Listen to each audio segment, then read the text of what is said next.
बेटा now balanced and unbalanced reaction. अब balancing and unbalancing से आप क्या समझते हो? सबसे पहली बात तो कोई भी जो रिएक्शन अपन लिखते हैं वो बैलेंस्ड फॉर्म में होना चाहिए। तो रिएक्शन को बैलेंस कैसे करते हैं वो तो अपन सीखेंगे, बट सबसे पहले बैलेंस्ड होना क्यों जरूरी है? वो इसलिए जरूरी है बेटा because according to the law of conservation of mass. अगर एक चीज समझिए, जैसे मैं देखता हूं A प्लस B से C प्लस D का फॉर्मेशन, तो these are reactants and this is the product। अगर इसका एक एग्जांपल लेते हैं, वही वाला जो मैंने पहले आपको बताया था, HCl plus NaOH will give you NaCl plus H2। तो अगर आप वेट करेंगे, सपोज करिए यहां पर है x ग्राम्स, तो यहां पर भी कितना आना चाहिए इनका टोटल वेट? x ग्राम्स ही आना चाहिए, चाहे यहां पर प्रोडक्ट डिफरेंट हो, ये सोडियम क्लोराइड हो, हाइड्रोजन ये वाटर है, और यहां पर HCl और NaOH, लेकिन टोटल वेट इसका जितना है उसका ही इतना होना चाहिए, क्योंकि law of conservation of mass क्या कहता है? Mass can neither be created nor be destroyed, it can only change from one form to. यहाँ पर हुआ क्या है? अगर आप देखोगे तो क्या हुआ है, एलिमेंट्स ने एक दूसरे के साथ एक्सचेंज ही तो करा है। अब यहाँ पर अगर आप देखोगे जो पहले OH पार्ट किसके साथ अटैच था? सोडियम के साथ। अब वो किसके साथ अटैच हो गया? हाइड्रोजन के साथ, और आपको वाटर मिल गया। और पहले जो क्लोरीन हाइड्रोजन के साथ अटैच था, जो सोडियम OH के साथ अटैच था, उन दोनों ने बॉन्ड बना के कोई न्यू इंट्रोड्यूस तो हुआ नहीं है आपके पास, और कोई एग्जिट आउट भी नहीं हुआ, तो जितना वेट यहाँ है उतना वेट यही रहना चाहिए। तो ये कहता है law of conservation of mass. अगर आप देखोगे यहाँ पर अगर मैं मानता हूँ x ग्राम और यहाँ पर अगर मानता हूँ y ग्राम्स हो जाएगा, तो वेट में क्या आ जाएगा? डिफरेंस।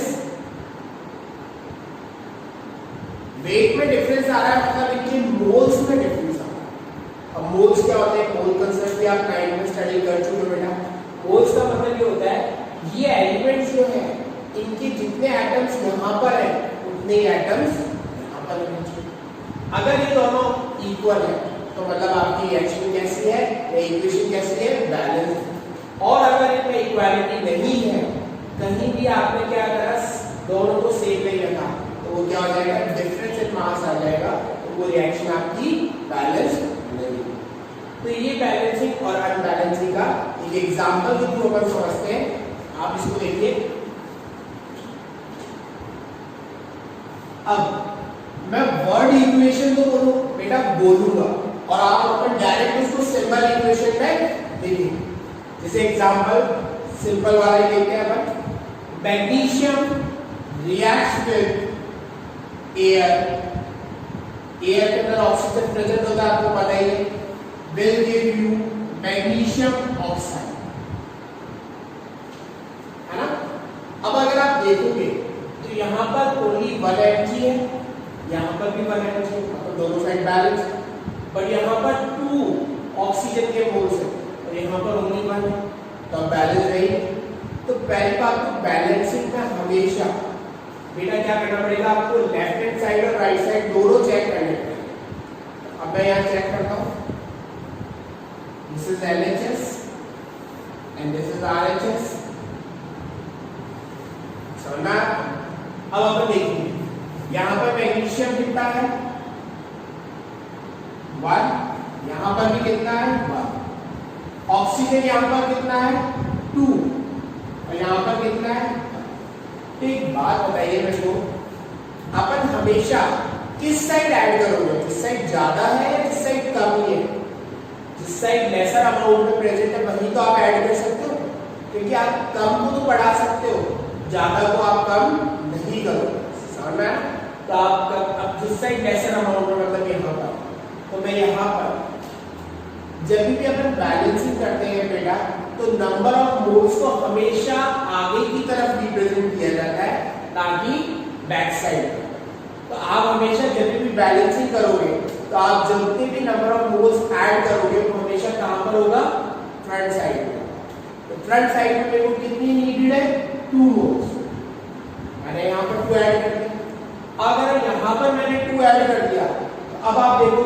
यहाँ पर ऑक्सीजन तो कितना हो गया, क्योंकि ये जो 2 आया है बेटा ये टोटल पर आया, होल पर आया। आप ये नहीं बोलोगे सिर्फ ये ऑक्सीजन पे आया, ये मैग्नीशियम पे भी आया है 2, तो टोटल यहाँ कितना हो गया।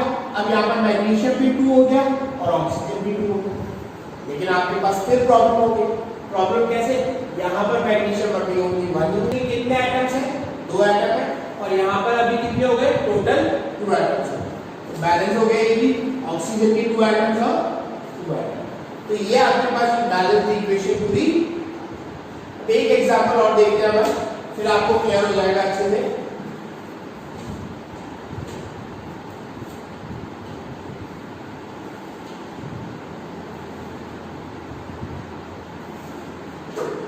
देखो hydrogen reacts with the oxygen to form water. ये जो मैंने बोले तो वर्ड इक्वेशन है। अब इसको अपन सिंबल पर रिप्रेजेंट करें। Hydrogen is again a gas. तो गैस हमेशा नेचर में किस फॉर्म में मिलती है, डायटोमिक फॉर्म में। तो hydrogen when reacts with oxygen to form water, water बनता। अब अगेन आप बैलेंस और अनबैलेंस देखते हैं। अभी आपको पता लग रहा है ये बैलेंस है अनबैलेंस है, तो अपन चेक करते हैं। LHS RHS अपन एटम्स देखते हैं कितने कितने एटम्स हैं। तो यहाँ पर हाइड्रोजन के कितने एटम है बेटा, 2 एटम्स। यहाँ पर ऑक्सीजन के कितने एटम्स हैं, 2 एटम्स। यहाँ पर हाइड्रोजन के कितने एटम्स हैं, 2 एटम्स, और ऑक्सीजन के कितने एटम हैं, ओनली 1। मतलब आपको बैलेंस किसको करना है, ऑक्सीजन को बैलेंस करना है। अब आप कैसे बैलेंसिंग कर सकते हो, यहाँ पर मैं आगे 2 ऐड करूं, जब मैं यहाँ पर 2 ऐड करता तो यहाँ पर अब ऑक्सीजन तो कितने हो गए 2, लेकिन हाइड्रोजन कितने हो गए, जस्ट डबल, 2 2 4 हो गए। तो आप चेंज करना पड़ेगा आपको। हाइड्रोजन तो हो गए 4 और ऑक्सीजन कितने हो गए 2, लेकिन अब यहाँ पर अगेन हाइड्रोजन अनबैलेंस हो गए, तो आप क्या कर सकते हो, यहाँ पर एक 2 प्लेस कर सकते हो और आपके पास टोटल एटम्स क्या हो गए रिएक्शन के अंदर, बैलेंस हो गए। आप देखोगे इधर भी 4 हाइड्रोजन, इधर भी 4 हाइड्रोजन, इधर भी 2 ऑक्सीजन, इधर भी 2 ऑक्सीजन। तो ये जो इस फॉर्म में अपन जब इक्वेशंस को लिखते हैं तो दिस इज बैलेंस्ड इक्वेशन। तो ये चीज प्रोसेस जो कहलाता है बेटा, ये बैलेंस और अनबैलेंस्ड इक्वेशन। अब अपन देखेंगे how to balance a chemical reaction. उसके अंदर क्या क्या स्टेप्स फॉलो करने पड़ते हैं, उनको किस तरीके से बैलेंस करते हैं, स्टेट सिंबल्स कैसे इंट्रोड्यूस करते हैं। क्योंकि अगर आप देखोगे यहाँ पर ये गैस है, ये भी गैस है, और ये क्या फॉर्म हो गया आपका, लिक्विड। तो इनको रिप्रेजेंट किस तरीके से करते हैं, ये जब की स्टेट बताई जाती है, ये सॉलिड फॉर्म में, लिक्विड फॉर्म में, गैस फॉर्म में, these are known as state symbols. यहां तक अब अपन नेक्स्ट लेक्चर में कंटिन्यू करेंगे। तो स्टूडेंट्स, किसी भी रिएक्शन को बैलेंस करने के लिए पहले अपन कुछ रूल्स देखेंगे या कुछ स्टेप्स देखेंगे, जिसको आप फॉलो करोगे तो आपकी रिएक्शन अच्छे से बैलेंस होगी। तो balancing of a chemical reaction, balance अगर रिएक्शन को करना है तो सबसे पहले जब भी आपको क्वेश्चन में मेंशन होगा वो वर्ड इक्वेशन के फॉर्म में मेंशन होगा। तो वर्ड इक्वेशन सबसे पहले आपको वर्ड इक्वेशन लिखनी है, और हर चीज का बेटा स्टेप वाइज मार्किंग होती है, तो आपको हर स्टेप फॉलो भी करना पड़ेगा। सबसे पहले आप लिखोगे वर्ड इक्वेशन, और वर्ड इक्वेशन में आपको पता है कि रिएक्टेंट्स को हमेशा किस साइड में रखना है, लेफ्ट हैंड साइड, और प्रोडक्ट्स को कौन सी साइड पर रखना है, राइट हैंड साइड। पहले अपन एक सारे रूल्स एक बार देख लेते हैं, फिर मैं एग्जांपल्स के थ्रू आपको इसको क्लियर करूंगा। रिएक्टेंट्स लेफ्ट साइड हो गए, प्रोडक्ट्स राइट साइड हो गए। उनको किससे सेपरेट करना है, एरो से, और एरो का पॉइंट किस तरफ होना चाहिए, फ्रॉम रिएक्टेंट्स टू प्रोडक्ट की साइड। मतलब मैं ये रिएक्शन किस साइड फॉरवर्ड कर रही है, फ्रॉम रिएक्टेंट्स टू प्रोडक्ट। यहां तक कोई दिक्कत। थर्ड रूल आता है बेटा, convert word equation into symbol equation. Word से किस में कन्वर्ट करना है, उसको सिंबल के अंदर। तभी तो आप उसको आगे फॉलो कर पाओगे या प्रोसेस कर पाओगे उसका। अब देखो, do not change the formula of the substance while balancing the equation. आपको फॉर्मूला नहीं चेंज करना, आपको जिस तरीके से बोला है, अगर फॉर्मूला लिखा हुआ है मैग्नीशियम ऑक्साइड तो आपको मैग्नीशियम ऑक्साइड ही रखना है, आप अपनी मर्जी से उसमें कुछ भी चेंज नहीं कर सकते। Next, balance the atoms other than oxygen and hydrogen. एक बात याद रखना बेटा, अगर उस रिएक्शन के अंदर अगर ऑक्सीजन और हाइड्रोजन के अलावा भी कोई एटम्स होते हैं तो उसको पहले आप बैलेंस करें। ऑक्सीजन एंड हाइड्रोजन को आप सबसे लास्ट में बैलेंस करें। यहाँ तक कोई दिक्कत?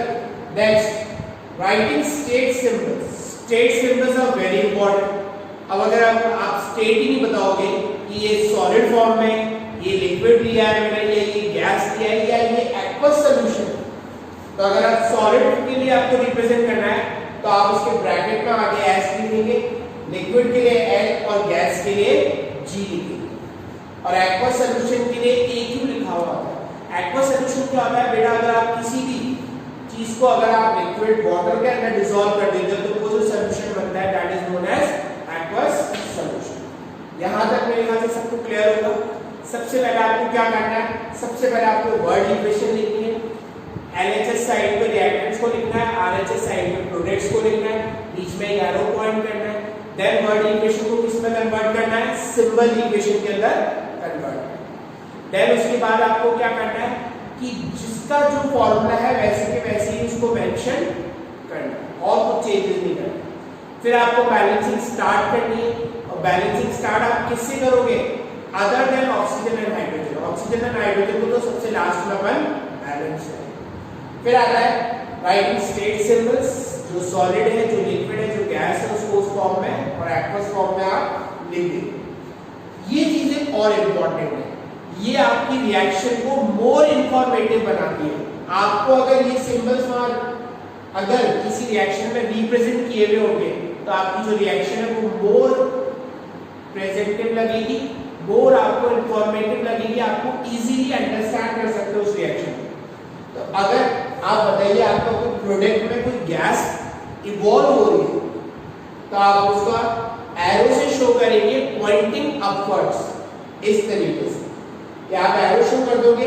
इस एरो का मतलब क्या होता है कि जो प्रोडक्ट बना है वो प्रोडक्ट में ये गैस है और ये पॉइंटिंग अपवर्ड से शो हो रहा है। नेक्स्ट आता है, अगर कोई पीपीटी बन रहा है, कोई अनडिसॉल्व सब्सटेंस उसके अंदर बना हुआ है तो वो चीज किससे होगी, एरो पॉइंटिंग डाउनवर्ड से होगी। नेक्स्ट, अब दो तरीके का, on the basis of thermal condition, अगर एनर्जी रिलीज हो रही है तो वो रिएक्शन कैसी होगी, एक्सोथर्मिक। अब एक्सोथर्मिक और एंडोथर्मिक रिएक्शन आपको ऐसे राइट डाउन से तो पता नहीं लग जाएगी, आपको उसको रिप्रेजेंट करना पड़ेगा। तो आप रिप्रेजेंट कैसे करोगे, अगर एक्सोथर्मिक रिएक्शन है मतलब एनर्जी रिलीज हुई है तो प्लस फॉर्म में आप लिखोगे, कैसे लिखोगे, प्लस 393 जूल्स फॉर्म में। अगर माइनस 395 जूल ऐसे लिखा हुआ है तो इसका मतलब क्या होता है, रिएक्शन ने एनर्जी को एब्सॉर्ब करा है, रिएक्शन कैसी है, एंडोथर्मिक रिएक्शन। तो ये पॉइंट्स आपके क्लियर हो गए होंगे सारे। अब अपन एक एग्जांपल से इसको आगे कैरी फॉरवर्ड करते हैं। तो ये पॉइंट आप स्क्रीनशॉट ले सकते हैं इसका, फिर अपन आगे कंटिन्यू करते हैं।